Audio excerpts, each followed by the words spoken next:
Bienvenue sur le plateau de Ça va faire mal, notre émission hebdomadaire sur les coulisses du cinéma d'action.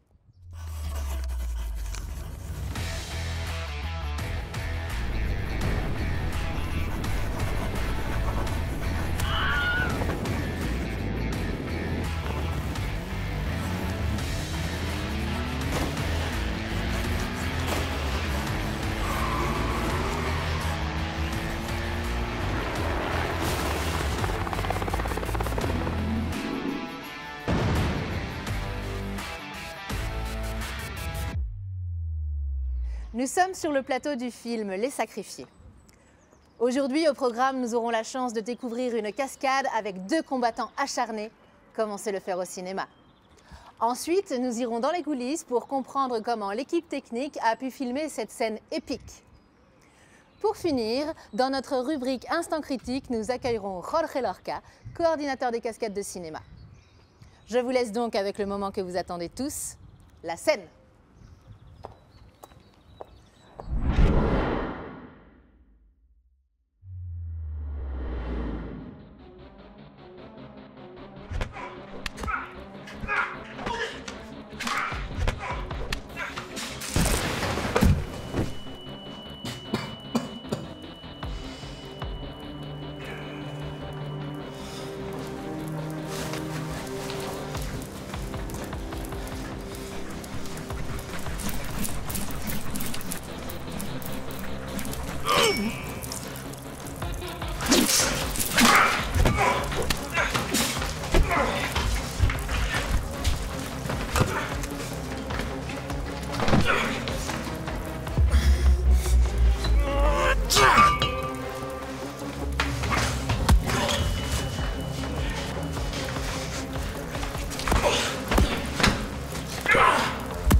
Et action.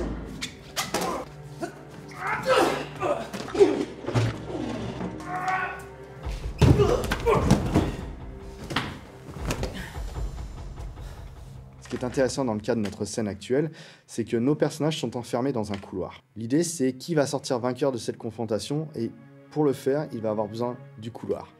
Ce que j'entends par là, c'est qu'en fait, le couloir va donner un coup de pied ou un coup de pouce au personnage. Le fait que ce soit dans un couloir, donc pas énormément de place pour bouger, je suppose que quand il va y avoir le cadreur, etc., ça va être encore plus compliqué. Donc je pense que, à mon avis, c'est ça la principale difficulté. Maintenant ça panique, voilà. Voilà, c'est ça. Voilà. Et ben, c'est beaucoup d'échanges de bagarres, c'est assez court, mais c'est assez intensif justement le fait que ça soit dans un endroit assez étriqué. Voilà, c'est très proche, c'est très corps à corps.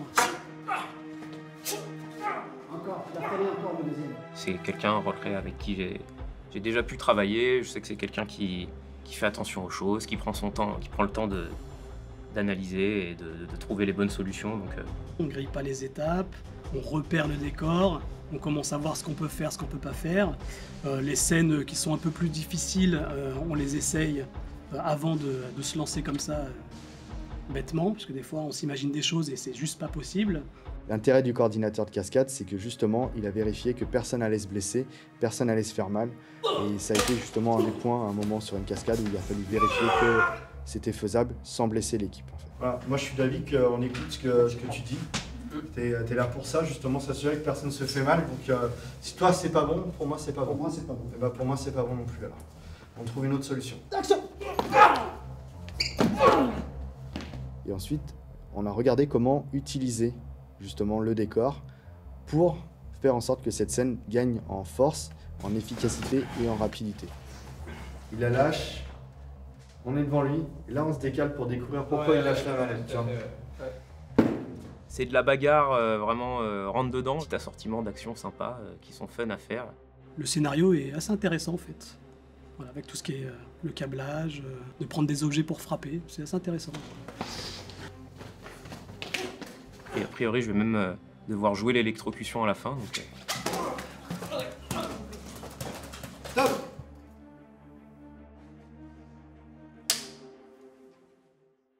Et action! Action! Action! Action!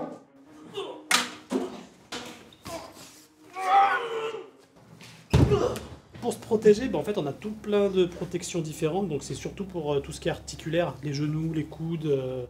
Moi, j'ai mis des jouières qui ont aussi les tibias avec.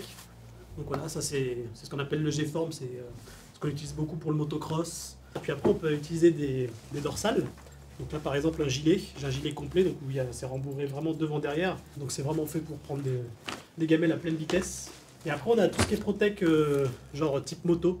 Donc ça, c'est vraiment fait pour, on va dire, pour les bonnes grosses chutes, percussion voiture, jeter dans les murs.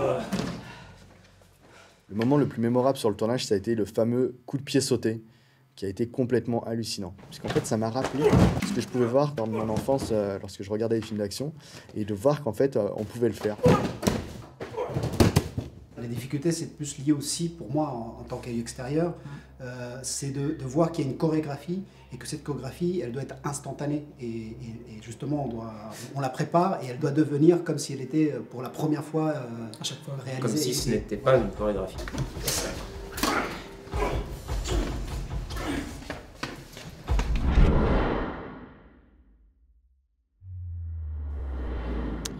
Comment devient-on cascadeur?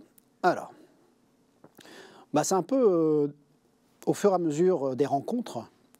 Les rencontres font que, voilà, un peu le bonheur, la chance. Hein. Moi, je pratiquais des arts martiaux et du coup, mon professeur qui était cascadeur m'a demandé de faire pour un film quelques coups de pied, voilà. Et du coup, moi, je pense qu'on peut devenir cascadeur en fonction des rencontres au fur et à mesure.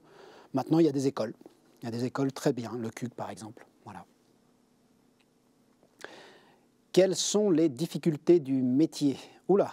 Alors les difficultés du métier, c'est que d'un côté, il faut avoir énormément de qualité dans plusieurs sports, je vais dire. Et voilà, en tout cas, c'est un métier artistique aussi, mais il faut autant connaître les arts martiaux que l'acrobatie, que les sports mécaniques, que les sports équestres. Du coup, voilà, les difficultés, c'est d'être très polyvalent. Moi, j'arrive à être polyvalent, mais seulement dans le physique. Voilà. En quoi consiste le métier de coordinateur de cascade? Alors, coordinateur, comme le mot le dit, coordonner des cascades, c'est mettre en lien, en fait, les cascadeurs qui réalisent les cascades et le réalisateur. C'est-à-dire que le coordinateur, c'est la personne qui va comprendre de quoi il s'agit par rapport à ce que veut le réalisateur et va pouvoir transmettre au cascadeur. Au même temps, il va régler les cascades aussi, c'est-à-dire qu'il va s'occuper de la partie technique pour les cascadeurs, sur les chutes ou voilà. Il y a régleur de cascade, il y a chorégraphe de cascade, il y a coordinateur de cascade. Les coordinateurs vont coordonner aussi plusieurs équipes de cascadeurs. Par exemple, les cascadeurs équestres avec les cascadeurs mécaniques, avec les cascadeurs physiques. Et donc, chaque corps de métier va avoir un coordinateur différent. Et on va avoir à l'intérieur des régleurs et des chorégraphes aussi de combat. Voilà ce que c'est un coordinateur qui peut vraiment être le lien entre le réalisateur vraiment et les cascades. Votre souvenir le plus intense? Alors, c'était à mes débuts, dans un film qui s'appelle Le Boulet, en 2000, 1999 ou 2000, 2001, avec Benoît Pulvore, José Garcia et Gérard Lanvin, et on était partis un mois, environ un mois, au Maroc, et on a fait avec une équipe de cascadeurs. Et c'était un des premiers tournages que j'ai eu, c'était très intense au niveau autant de l'apprentissage, mais aussi au niveau des conditions météorologiques. On était en plein désert avec des tempêtes de sable, on avait mal aux yeux et il fallait faire quand même les cascades. Voilà, c'était super chouette, super. Votre souvenir le plus douloureux? Le plus douloureux, je veux dire, je ne peux pas trop dire, mais effectivement, j'ai dû me blesser à un moment donné sur un tournage, et une petite blessure, déchirure acromio-claviculaire, et j'ai dû continuer le tournage, évidemment. Ça fait partie du métier. Et ça fait, après, quand c'est une petite blessure comme ça peut aller, quoi. Je me suis déboîté la mâchoire aussi, et à un moment donné, mais voilà, ce sont des petits souvenirs, et douloureux, mais voilà, surmontables. Votre meilleur souvenir? Mon meilleur souvenir, finalement, c'est aussi Le Boulet. C'est le meilleur souvenir parce que ça a été mes débuts et que ça a été le moment où je me suis dit, tiens, c'est un beau métier, en fait. Voilà. Après, il n'y a pas que la cascade, il y a aussi, ça m'a donné envie d'avoir du jeu d'acteur aussi, de travailler aussi la comédie et le théâtre. Et du coup, c'est un meilleur souvenir dans le sens où j'ai connu une équipe extraordinaire, et ça permet d'avoir vraiment l'envie de continuer le métier, quoi.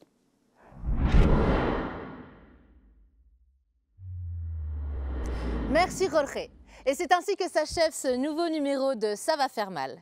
La semaine prochaine, nous nous retrouvons à nouveau sur le plateau du film Les Sacrifiés pour une nouvelle cascade en voiture qui promet d'être épique. En attendant, je vous dis moteur.